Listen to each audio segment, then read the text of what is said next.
জোনাই সমষ্টিবাসী ৰাইজক ধন্যবাদ জনাইছোঁ।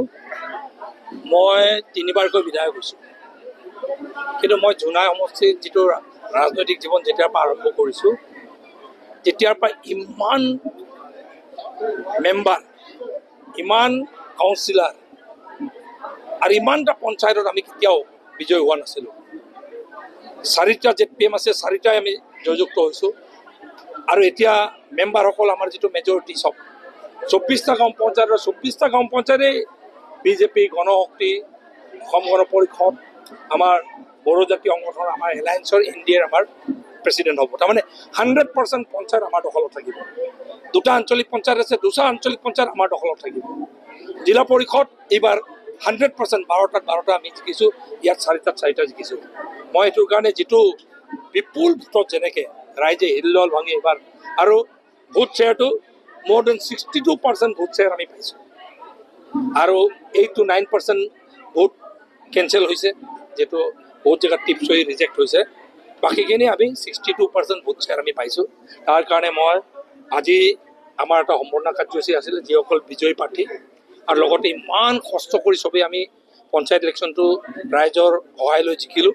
যিসকল বিজয় প্ৰাৰ্থী আৰু আমাৰ যিসকল দলীয় নেতা চবেই আমি আজি একেলগে ভাত এসাঁজ খাম বুলিও ঠিক কৰিছোঁ। চ' তাৰ কাৰণে আমি এই সভাটো পাতিলোঁ। তাৰ কাৰণে পুনৰবাৰ আমাৰ জোনাইবাসী ৰাইজক, জোনাই সমষ্টিবাসী ৰাইজক ধন্যবাদ জ্ঞাপন কৰিছোঁ। আৰু যিটো কৰ্মী বাহিনীয়ে আমাৰ যিটো ভাৰতীয় জনতা পাৰ্টী, অসম গণ পৰিষদ, সন্মিলিত গণশক্তি, বড়ো জাতীয় সংগঠনৰ যিটো সেনা বাহিনী, আমাৰ কৰ্মী বাহিনী, যিসকলে এই কামটো গোটেই যুদ্ধ কৰি তেখেতসকলে বিজয় সাব্যস্ত কৰিলে, তেখেতসকলকো কৃতজ্ঞতা প্ৰকাশ কৰিছোঁ।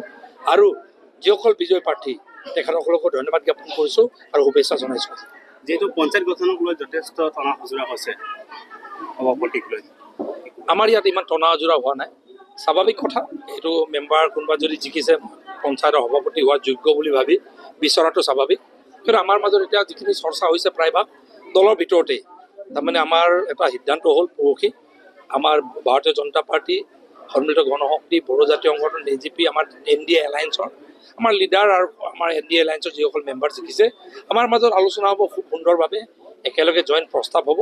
তাৰপাছত আমি প্ৰেচিডেণ্ট কাক পাতিম, ভাইচ প্ৰেচিডেণ্ট কাক পাতিম, প্ৰায়ভাগ জেগাত আলোচনাবোৰ হৈ গৈছে। মই ভাবোঁ যে কোনো কমপ্লিকেশ্যন নাই। যিকোনো খবৰৰ বাবে যোগাযোগ কৰক 7099017330 লগতে 7099017110 নম্বৰত। যিকোনো খবৰৰ বাবে যোগাযোগ কৰক 7099017330 লগতে 7099017110 নম্বৰত।